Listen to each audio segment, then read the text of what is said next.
그렇습니다. 여러분, 불평의 함정을 파지 말고 늘 감사의 다리를 놓는 그런 연결고리가 될 수 있기를 바랍니다. 아버지는 기도하고 아들은 성경 읽고.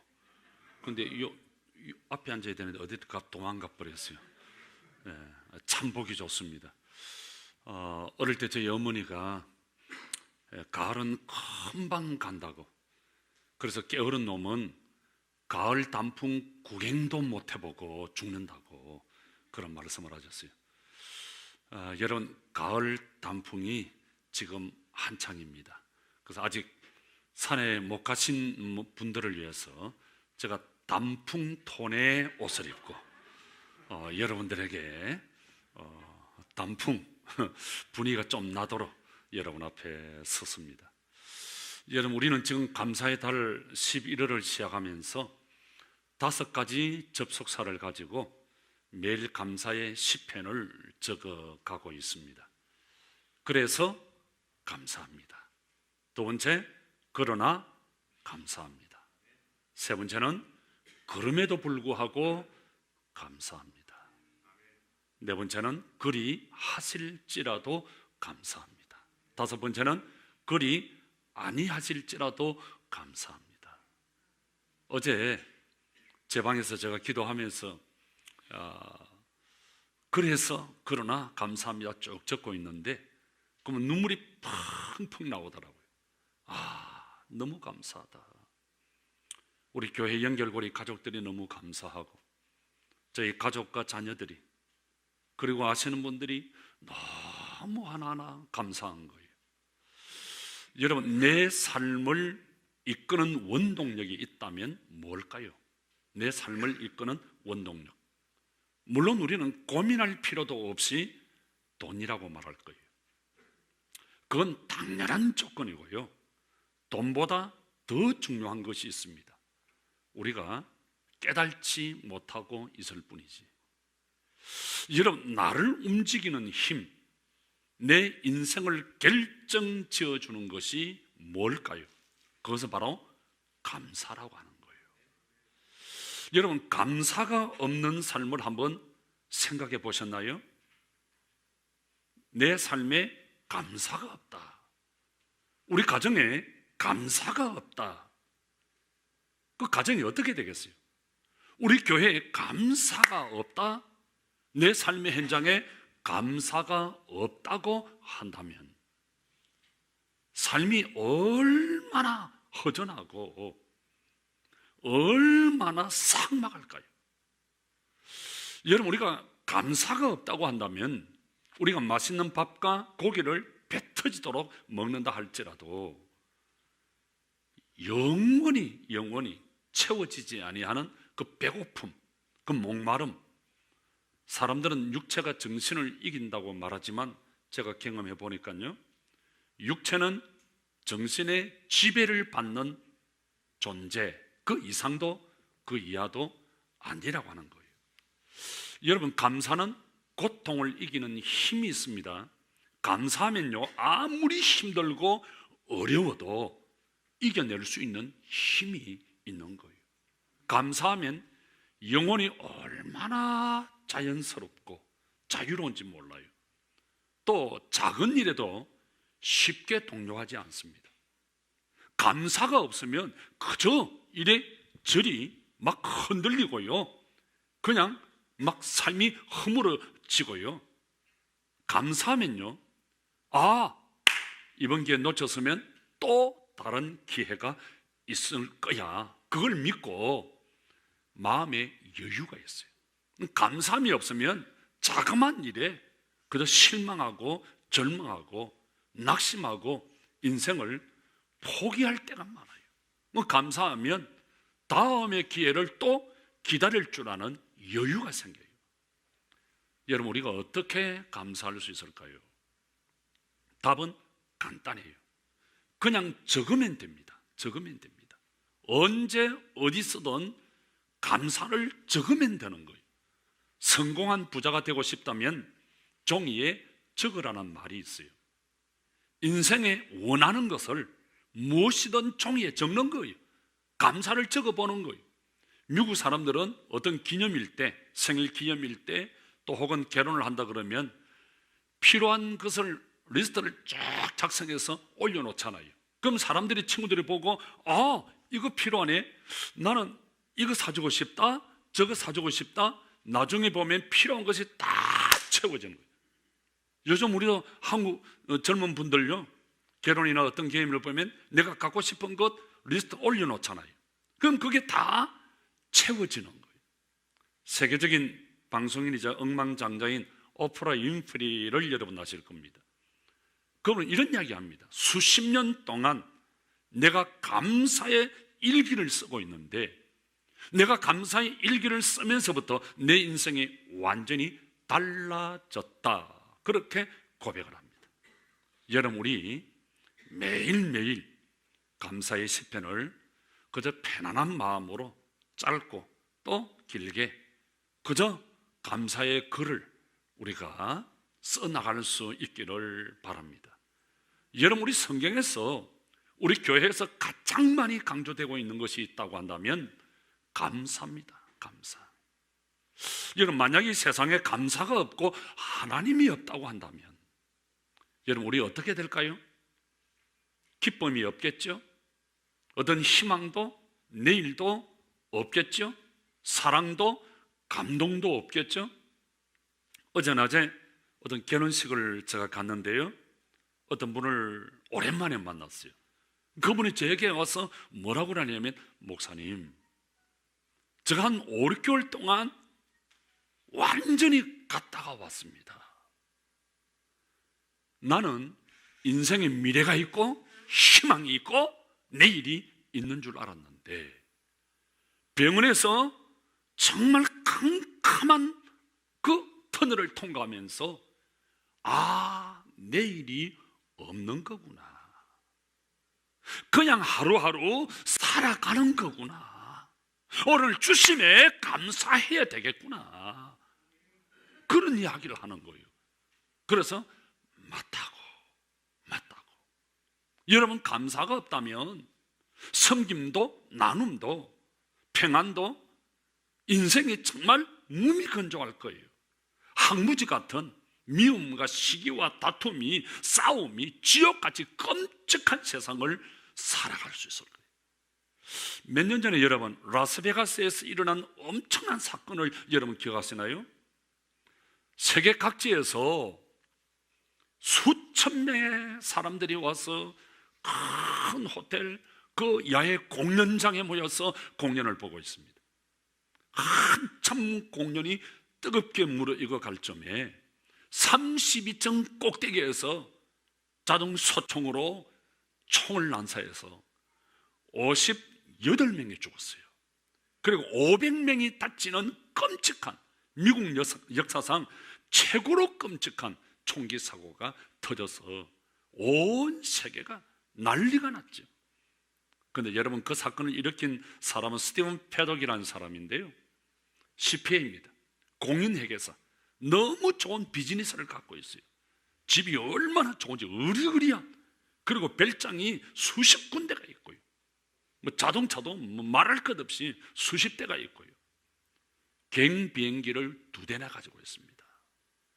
감사할 조건이 너무 많아요. 그런데 이 사람은 하나님을 알지 못합니다. 그 마음속에 감사가 없어요. 총과 도박을 너무 좋아했어요. 총도 종류별로 조사해 보니까 47자루를 가지고 있는 거예요. 어떻게 하면 사람들을 죽여버릴까? 감사가 없으니까. 여러분, 돈 가지고 있으면 뭐합니까? 좋은 집 가지고 있으면 뭐합니까? 자동차와 갱비행기를 수십 대 가지고 있은들 뭐합니까? 그 마음 속에 하나님이 없고 그 마음 속에 감사가 없으니까 지옥이고 다른 사람들까지 다 죽여버리는 끔찍한 사건이 일어났습니다. 여러분, 감사가 없는 인생, 하나님이 없는 인생, 이렇게 비참하고 끔찍한 겁니다. 그래서 우리 성경은 계속해서 우리에게 하나님께 감사하라고, 그는 선하시며 인자하시고 인자심이 영원합니다고 감사하면서 살라고 우리에게 말씀하시는 거예요. 여러분, 수도원과 감옥의 차이가 있다고 한다면 뭘까요? 둘 다 갇혀 있다고 하는 것은 똑같습니다. 어떤 통제를 받고 있다는 것도 똑같습니다. 그런데 하나는 감사가 있어서 천국이고요, 다른 하나는 감사가 없어서 지옥입니다. 만약 수도원에 살면서 감사가 없다고 한다면 지옥이죠. 감옥에 있으면서도 갇혀있지만 그 마음속에 감사가 차고 넘친다고 한다면 감옥은 천국이 될 거예요. 여러분, 우리가 사는 이 세상도 꼭 마찬가지입니다. 내가 가진 건 많지만, 돈 많아, 집 많아, 재물 많아, 그런 많은 부동산을 가지고 있어. 그러나 감사하지 않는다고 한다면 지옥 같은 삶을 살아갈. 그러나 내가 가진 것이 비록 없지만, 내 세울 것이 없지만 내 마음속에 감사가 차고 넘치고 주님이 나의 인생의 주인이 되신다고 한다면 우리는 천국 같은 삶을 살아갈 수 있을 것입니다. 지금부터 400년 전 1620년 영국의 102명의 필그림들이, 청교도들이 신앙의 자유를 찾아 메이플라워라는 배를 타고 대서양을 건너 미지의 땅 신대륙으로 왔습니다. 영국 청교도들이 미국을 건너와서 나라를 세울 때, 미국이라고 하는 나라를 세울 때 22가지 정신이 있었다 그럽니다. 여러분, 그 중에 첫 번째가 뭔 줄 아세요? 신앙입니다. 그들은 모여서 우리는 목숨을 걸고 하나님 한번 잘 믿어보기 위해서 이곳에 와서 어떤 일이 있어도 우리는 믿음을 지켜야 돼, 잘 믿어야 돼. 이것이 미국의 가치 기준이었어요. 철학이었어요. 그래서 그들은 모일 때마다 기도하고 의논하고 마칠 때 또 기도해요. 수업 공부를 할 때마다 기도해요. 우리 아이도 아빠 하루 기도 몇 번 하는 줄 알아? 세어보니까 15번 한대요. 첫 시간부터 시작할 때 선생님이 기도하고 마칠 때 기도하는 거예요. 여러분, 하면 8시간 공부한다 16번을 하는 거예요. 밖에서 논다, 뭐 한다, 식사한다. 기도로 시작하고 기도로 마치는 거예요. 그들은 국회를 할 때도 기도하고 시작했어요. 오늘 미국이 많이 타락이 되었지만요, 이것이 바로 미국의 그 가치 철학 기준이었어요. 두 번째가 감사였어요.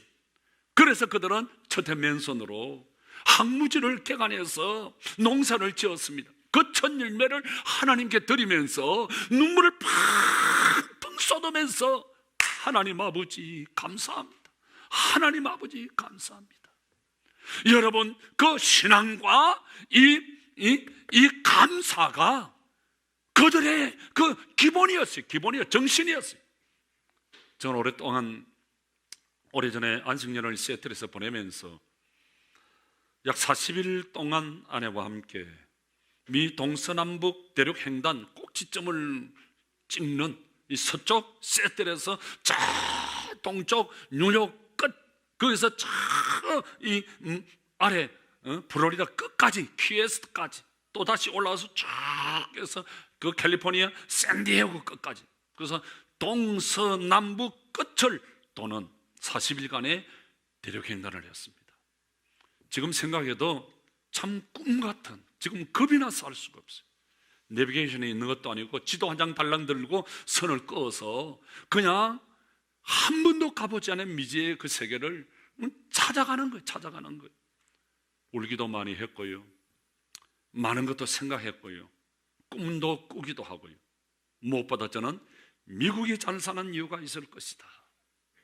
왜, 무엇 때문에 미국이 이렇게 되고 설까? 그것을 알고 싶었어요. 제가 발견한 것은요, 오늘의 미국은 조상들의 피값으로 산다. 조상들의 피값으로 산다.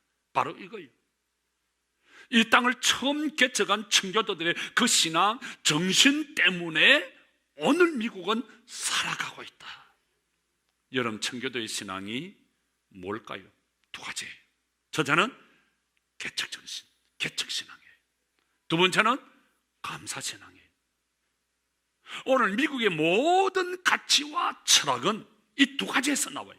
개척정신과 감사, 이거예요. 여러분, 그래서 오늘 교회도 마찬가지예요. 우리 교회도 첫 멤버들이 어떻게 섬기느냐, 오늘 저와 여러분들이 어떤 철학을 가지고 어떤 정신을 가지고 이 교회를 섬기느냐 하는 것은 대단히 중요합니다. 대단히 중요합니다. 물론 세월이 가면 우리 첫 어떤 정신, 철학에서 벗어날 수도 있겠죠. 그러나 우리가 처음 어떤 철학과 어떤 정신을 가지고 여기에 교회를 개척하고 어떻게 섬겨 나가느냐, 대단히 중요해요. 대단히 중요해요. 여러분, 교회들 보세요. 왜 오늘 세상 사람들이, 정치권들이 교회를 손보겠다고, 교회가 없애야 된다고 사인한 국회의원들이 7, 80명이 지금 넘어요. 대단한 지금 말도 안 되는 일들이 일어나고 있어요. 왜 그럴까요? 교회 같지 않으니까.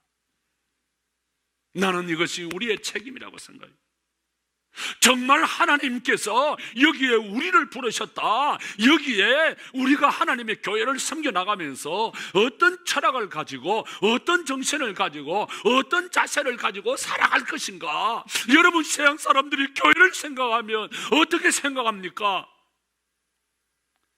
긍정적인 소리가 맞나요? 부정적인 소리가 맞나요? 나는 그게 가슴이 아파요. 우리는 첫 정신으로 돌아가야 됩니다. 첫 마음으로 돌아가야 합니다. 그래서 개척을 저와 함께 했던 분들은 생각이 달라야 돼. 어떻게 하면 내가 섬길 것인가? 어떻게 하면 저분을 잘 섬겨드릴 것인가? 어떻게 하면 겸손하게 말없이 잘 행복하게 섬겨드릴 것인가? 이거 고민해야 돼요. 이거 고민해야 돼요. 가정에서 아빠 엄마가 어떻게 가정을 섬기느냐, 교회에서 목사님이, 장로님들이, 권사님들이, 앞선 분들이 어떻게 교회를 섬겨나가느냐에 따라서 교회의 미래가 결정되어질 수 있습니다. 여러분, 오늘 우리의 삶에 신앙이 없다면, 감사가 없다면 어떻게 될 거죠? 내 삶이 허물어지겠죠? 생명력이 없어지겠죠? 그래서 하나님은 이스라엘 백성들의 이 감사의 신앙을 배우라고 말씀하시는 거예요. 출애굽기 23장 14절, 처음 추수한 것 맥추절을 지키라고. 처음 주신 것 하나님의 것이니까 감사하라고. 마지막 추수한 것 수장절, 마지막 주신 것도 하나님이 주신 거니까 감사하라고. 그래서 우리 자녀들은 부모님을 볼 때 감사할 줄 알아야 돼. 감사할 줄 알아야 돼. 자녀들은 아무도 없나 봐요. 아멘. 부모님을 볼 때마다 감사합니다. 감사합니다. 나에게 얼마를 주어서 감사하는 것이 아니에요. 그럼에도 불구하고 나의 오늘의 존재가 부모님 때문이잖아요. 부모님을 보면서 감사하고, 또 우리 부모들은 자녀들을 보면서 감사하고. 부모들 어디 갔나요? 자, 눈을 뜨시고요. 부모들은 자녀들을 볼 때마다 감사할 수 있기를 축복합니다. 오늘 본문의 말씀은 우리가 잘 아는 내용의 말씀이에요. 다윗 왕이 이스라엘을 괴롭히는 주변의 모든 적들과 원수들을 다 썰어버렸어요. 정리를 했어요. 그전에는 힘이 없어 여기 당하고 저기 당하고 눌리고 그냥 엉망진창이었는데 하나님이 다윗에게 은혜를 주었어. 나라가 부강하게 되었어요. 힘이 생겼어요. 그래서 주변의 적들을 다 썰어버리고 나라가 평안하고 얼마나 안정이 되었는지 몰라요. 그러자 다윗이 인구조사를 합니다. 그런데 이것 때문에 하나님이 진노하셔서 다윗을 징벌하십니다. 7만 명이 전염병으로 한꺼번에 죽는 끔찍한 사건이 일어납니다. 어이쿠, 이거 하나님이 기뻐하시는 일이 아니었구나. 실컷 두들겨 맞고 하나님이 거하실 성전을 짓기 위해서 오르난의 타작 마당을 구입하는 그런 내용, 이 두 가지 사건이 동시에 나오는 이야기가 오늘 본문의 말씀이에요. 얼른 보면 두 가지 사건은 아무 연관이 없는 것 같습니다. 그런데 오늘 본문을 통해서 우리는 하나님은 우리를 어떤 존재로 부르셨는가, 또 우리가 어떻게 반응하면서 살아야 하는지를 알 수 있는 말씀이에요. 오늘 본문의 핵심은 17절과 24절의 말씀이에요. 한번 보실래요? 17절, 주의 백성에게 재앙을 내리지 마옵소서. 24절에 여호와께 드리고 내 물건을 빼앗지 아니하겠고.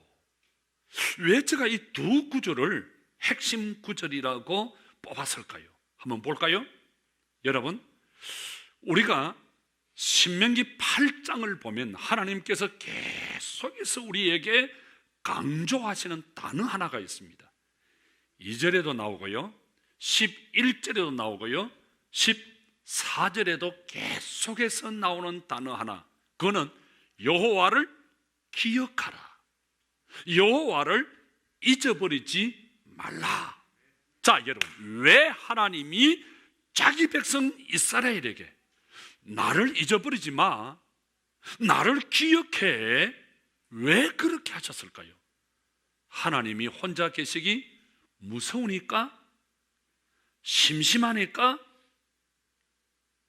외로우니까? 우리 사랑이가 할머니를 참 좋아해요. 엄마보다도 아빠보다도 할머니 집에 가고 싶고 할머니하고 자고 싶은 거예요. 어제 엄마랑 와서 집에서 잠을 자는데 엄마가, 사랑아, 엄마 혼자 무서워, 같이 자자 하니까 사랑이가, 아니야 엄마에게는 예수님도 계시고 성령님도 계시고 예수님 성령님이 함께 하셔. 그럼 무서워하면 안 돼, 잘 자 하고 할머니한테 가버렸어요. 여러분, 하나님께서 무서워서 외로워서 함께 하자고, 우리에게 우리 기억하라고, 나를 기억하라고, 잊어버리지 말자고 그렇게 하시는 걸까요? No, 아니에요. 하나님이 우리를 사랑하시기 때문에, 하나님이 우리를 책임진다고 하는 말씀이에요. 내가 너를 사랑해, 내가 너를 책임져, 그러니 나를 잊어버리지 마, 나를 떠나지 마, 나를 떠나지 마. 혼자 있어서 무서워서가 외로워서가 아니에요. 하나님이 나를 기억하라, 하나님이 나를 잊어버리지 말라고 하시는 것은 우리를 사랑하시니까. 여러분, 사랑의 관계에서 제일 힘든 게 뭘까요? 잊어버리는 거예요. 기억하지 않는 거예요. 기억하지 않는 거예요. 그 전에 어느 집사님이 몇 주 동안 교회에 안 보이는 거예요. 그래서 내가 담당 목사님을 불러서, 아니 그 집사 왜 안 보여 하니까, 목사님, 그 집사님이 지금 이혼 준비 중이라고. 너무 그 이야기 듣고 내가 놀래가지고, 뭐? 아니 그게 무슨 말이야? 그래서 놀래서 승신을 들고 그 집사님 집으로 달려갔습니다. 들어 누워서 내 죽는다고 끙얼거리고 있는 거예요. 그래서 내가, 일어나 봐라, 니 왜 그러노? 니 왜 그러노? 그럼 물으니까, 아니 목사님, 내가 결혼 기념일인데 그걸 잊어버리고 꽃도 안 사주고 선물도 안 사주고 기억을 못해서, 그래서 열받아서 한바탕 싸우고 이혼하자고 그렇게 했다고 막 씩씩거리는 거예요. 그래서 내가 네 정말 이혼할 끼가? 아이 목사님 저 인간 꼴도 보기 싫다고 나 이혼할 거라고. 그래서 내가 그럼 회피라 이래서 그러니까 갑자기 자서 벌떡 일어나더래. 예 목사님 이혼해도 됩니까? 네가 하고 싶다니까 내가 이혼하라는 거 아니야. 그래도 그렇지 집사가 이혼을 하면 됩니까? 이러. 그러면 하지 마라. 내가 목사님 왜 자꾸 이랬다 저랬다 그렇게 헷갈리니? 나는 너를 사랑하기 때문에 네가 이혼하겠다니까 딸 같으니까 이혼해피라 그랬고 네가 또 안 하겠다니까 하지 말라고 한 거야. 나는 아비의 마음으로 그렇게 하는 거야. 그래 이로인해나 기도 간절히 해줬어요. 그거 마치고 난 뒤 내가 분명히 내한테 이야기하는데 이 시간 이후부터 농담이라도 이혼이라는 단어는 입 밖에 내지 말아라. 지금까지 잘 삽니다. 잘 삽니다. 여러분 하나님께서 이스라엘 백성들에게 계속해서 기억하라 잊지 말라 하는 것은 내가 너를 책임진다. 내가 너를 사랑한다는 거예요. 사랑하는 성도 여러분, 우리 어설프게 살아도 우리가 믿음이 없는 것 같이 보이고 참 늘 하나님 앞에 죄송한 건 많이 있지만 하나님은 여전히 우리를 사랑하시고 우리를 책임지십니다.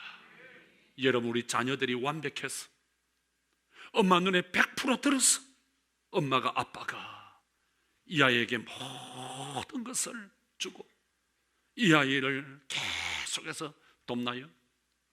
어설퍼지만 삐뚤삐뚤하지만 부모이기 때문에 사랑한 거예요. 여러분 하나님이 우리를 사랑하시고 우리를 끝까지 책임지시는 줄 믿습니다. 여러분 지금 내 마음속에 감사가 없나요? 왜 감사가 없을까요? 신앙이 병들었기 때문에, 신앙이 식었기 때문에.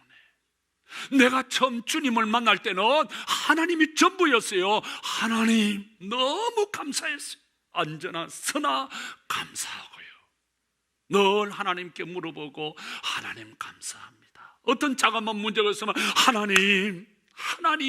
하나님을 먼저 찾았는데 시간이 지나면서 어느 날 세상에 것들이 들어오면서 지식이 들어오고 돈이 좀 생기고 통장의 잔고가 좀 늘어나고 부동산이 좀 늘어나고 재물이 좀 늘어나면서 어떤 어려움이 있으면 하나님을 찾는 것이 아니라 통장을 먼저 보는 거예요.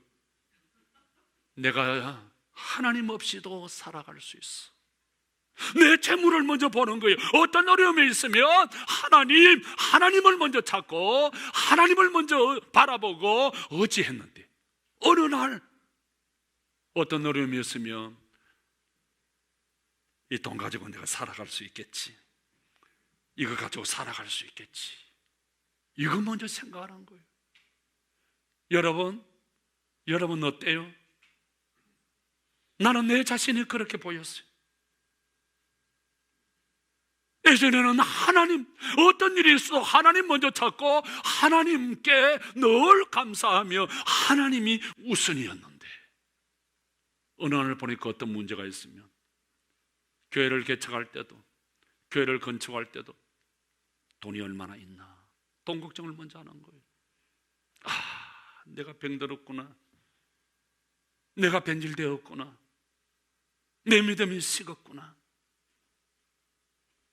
돈이, 지식이 들어오면서 하나님보다도 세상의 것들을 먼저 찾는 거예요. 내 마음속에 감사가 없어졌어요. 그리고는 내가 가진 것을 보는 거예요.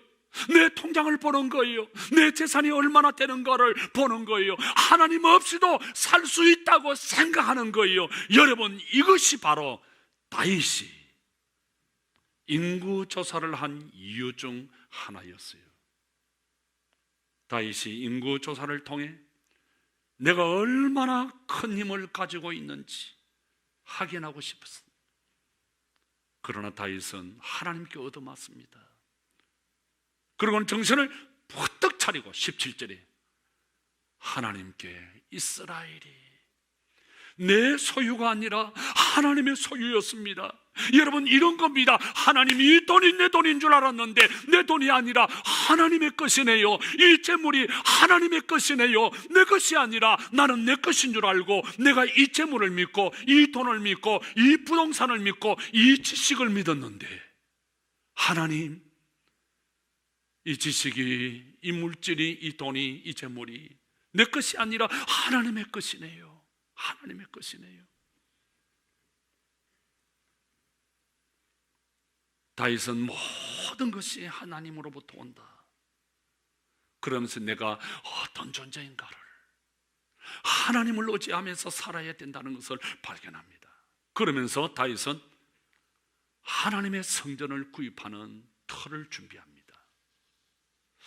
그런데 여러분, 다윗은 지금 절대 군주입니다. 자기 마음대로 할 수 있는 막강한 권력을 가진, 힘을 가진 사람이에요. 그런데 너무 이상한 것은 오늘 말씀을 보면 이해 안 되는 부분이 있어요. 그냥 아무렇게 가가지고 야, 저기서부터 저리 선을 꺼서 야, 저곳은 하나님의 성전을 지을 거야, 내가 쓸 땅이야, 그렇게 말하면 오케이, 끝나는 거예요. 그런데 다윗은 그런 힘이 있음에도 불구하고 땅 주인을 찾아갑니다. 찾아가서 뭐라 그래요? 내가 높은 가격을 쳐줄 테니까 나에게 팔라고 이야기합니다. 오르나니 깜짝 놀라서 왕이요, 왕이 내 재산을, 내 땅을 사용하는 것만으로도 나는 너무너무 고맙습니다, 감사합니다, 쓰십시오. 그러니까 다윗이 뭐라 그래요? 아니야, 내가 높은 가격에 쳐줄 테니까 나에게 팔아. 나는 이곳에서 거룩한 하나님의 성전을 짓고 싶어. 여러분, 다윗이 왜 그럴까요? 다윗은 인구조사를 통해서 배웠습니다. 아무리 목적이 좋아도 방법이 좋아야, 방법 또한 좋아야 된다. 내가 거룩한 하나님의 교회, 하나님의 성전을 짓기 위해서 남의 것을 빼앗거나 도적질하면 하나님이 기뻐하시지 않는다. 그거를 알았기 때문이에요. 그래서 주인에게 찾아갑니다. 내가 돈을 줄 테니까, 내가 돈을 많이 쳐줄 테니까 나에게 파시오. 내가 돈을 쳐주리다. 아니, 그냥 가져가세요. 아니야, 내가 지불해야 될 것이 있어. 저는 이 말씀을 보면서 저와 우리 교회를 생각했어요. 여러분, 우리는 어때요? 이것이 하나님의 뜻이다, 이것이 하나님의 일이다 싶으면 물불을 가리지 않아요. 저는 교회 생활하면서 겁난 사람이 어떤 사람이 알아요? 기도하니까 하나님의 뜻입니다, 그래서 나는 어떻게 합니다, 어디로 갑니다, 통보해버려요. 하나님의 뜻이다, 사명이다, 내가 할 일이다 싶으면 우리는 남편의 말도, 아내의 말도 안 들어요. 자녀들의 말도 안 들어요. 부모님도 말도 안 들어요. 우리는 교회, 목사님 소용이 없어. 평소에는 아이 목사님 이렇게 하다가 수 틀리면 자기가 하나님의 뜻이라면 자기 마음대로 해버려요. 특별히 교회 안에서 우리 특별히 새벽 기도합니다 정한 거예요. 교회 오면 믿음이 좋은 사람이고 특별히 새벽 기도에 참여하지 않으면 믿음이 영 어중간한 사람이야. 믿음이 없는 사람으로 정죄해버려. 총동원 전도주일이다, 전도하면 너무 귀한 사람이고 총동원 전도에 전도 안 하면 저거는 완전히 그냥 사람 취급을 안 해버리는 거야. 제가 어제 감사의 시편을 적으면서 그리 아니하실지라도 하나님, 저는 해마다 교인들에게 한 사람이라도 전도해보자고 했습니다. 근데 몇 년을 이렇게 해도 우리 교인들은 들은 척도 안 하고 꿈쩍도 안 합니다. 그럼에도 불구하고 하나님 감사합니다. 총동원 전도하자 해놔놓고 이것이 하나님의 뜻이다, 한 영혼을 데리고 오는 것이 하나님의 기쁨이다, 참여하면 감사하고 참여하지 않으면 영 사람 취급을 안 하는 거야. 교회 건축원금을 합니다. 건축원금을 하면 하나님의 뜻이고, 안 하는 사람은 영 사람 취급을 안 합니다. 가정에서 남편이 믿음 생활을 잘 안 해요. 그냥 무조건 밀어붙입니다. 마지못해서 끌려오는데 믿음이 들어가지 않아요. 그래서 끌려다니는, 그저 휘둘려 사는 남자들이 많잖아요. 생각해 보세요. 목적이 좋으면 방법이 좋아야 된다. 방법 또한 좋아야 된다. 좋아야 된다. 사랑하는 성도 여러분, 이렇게 하다 보니까 교회 안에서 서로 시기, 다툼, 미움이 일어나는 거예요. 감사가 없는 거예요. 감사가 사라지는 거예요. 은혜가 없는 거예요. 은혜를 갚겠다는 열심은 있는데 은혜를 구하는 열심이 없어요. 그러다 보니 나는 개척했는데, 나는 열심히 하고 있는데 저 사람은 안 하는 것 같으니까 미워하는 거예요. 힘들게 하고 피곤케 하고 못 살게 굴고 불친절하고, 그러다 못 견뎌서 가버리는 거예요. 여러분, 신앙은 두 가지 길이 있습니다. 첫째는 나이가 들어가고 신앙의 연륜이 쌓여가면서 점점 더 사람을 까칠하게 하는 사람이 있어요. 힘들게, 피곤하게, 며느리를, 사위를, 자녀를, 집사님을, 저분을 힘들게. 그 얼마나 힘들겠어요. 그 견디다 못해서 그냥 떠나는 거예요. 이런 신앙의 길을 가시겠어요? 이 율법의 길, 오래 믿었다는 그것 때문에 장로님들, 권사님들 보면은 율법으로 사람을 대하는 거예요. 자기가 기준이에요. 자기 기준에 들어오지 아니하면 잘라버리는 거예요. 자기 표준에 맞지 아니하면 밀어버리는 거예요. 여러분, 우리 그렇게 살아야 할까요? 다른 하나는 나이가 먹고 신앙의 연륜이 쌓여가면서 사람들을 너그럽게 대하는 거예요. 이해하고 격려하고 위로하고 칭찬하고 축복하고 세워주고 인정하고 섬겨나가면서 감사하면서 하나님의 교회를 섬겨나가는 거예요. 여러분, 어느 길이 성경이 요구하는 길일까요? 자, 여러분, 블록터 제임스 킴벌이라고 하는 비누 회사를 만든 사람이 있습니다. 미국에. 믿음이 아주 좋은, 그렇지 않아요. 아무리 힘들고 어려워도 이분은 원망하지 않아요. 불평하지 않아요.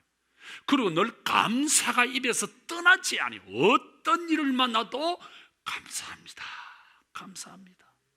아까 제가 말씀드렸죠?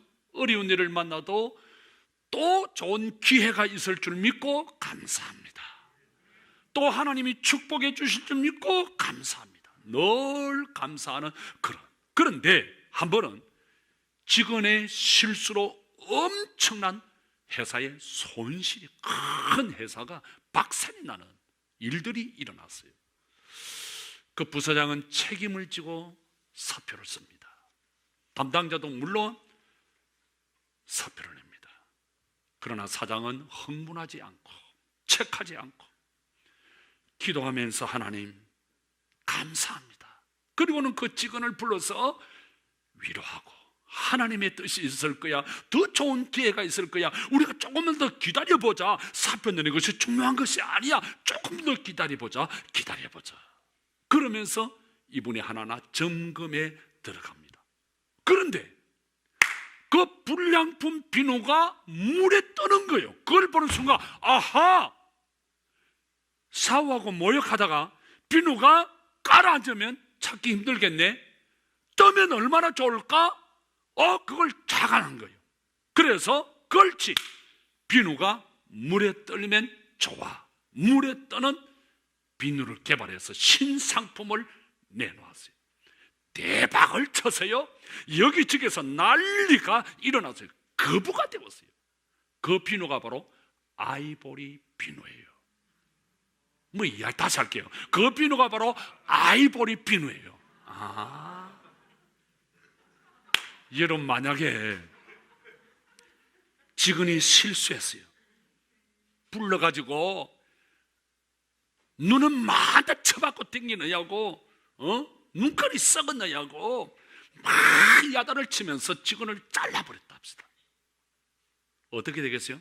회사가 폭삭망하는 거예요. 완전히 꼬라박는 거예요. 그러나 이 어려운 가운데서 감사하면서 하나님의 뜻이, 하나님의 기회가 있을 거야, 문제를 점검해 나가는 가운데 위기를 기회로 바꾸어 주시고 절망을 축복으로 바꾸어 주셨습니다. 말씀을 맺습니다. 사랑하는 성도 여러분, 뭔가를 잃었습니까? 건강을 잃었고, 돈을 잃었고, 사업을 잃었나요? 눈을 들어 앞을 보지 말고 멀리 보십시오. 이런 것 때문에 더 좋은 것을 주시는 하나님을 바라보십시오. 하나님은 더 좋은 것 주시려고 안 좋은 것을 가져가십니다. 여러분, 이렇다고 실망하고 낙심하지 말고 하나님께서 더 좋은 것 주시기를 원하시는 그 하나님 바라보고 감사하는, 그래서 감사의 축복자가 되시는 우리 연결고리가 될 수 있기를 주님의 이름으로 축원합니다.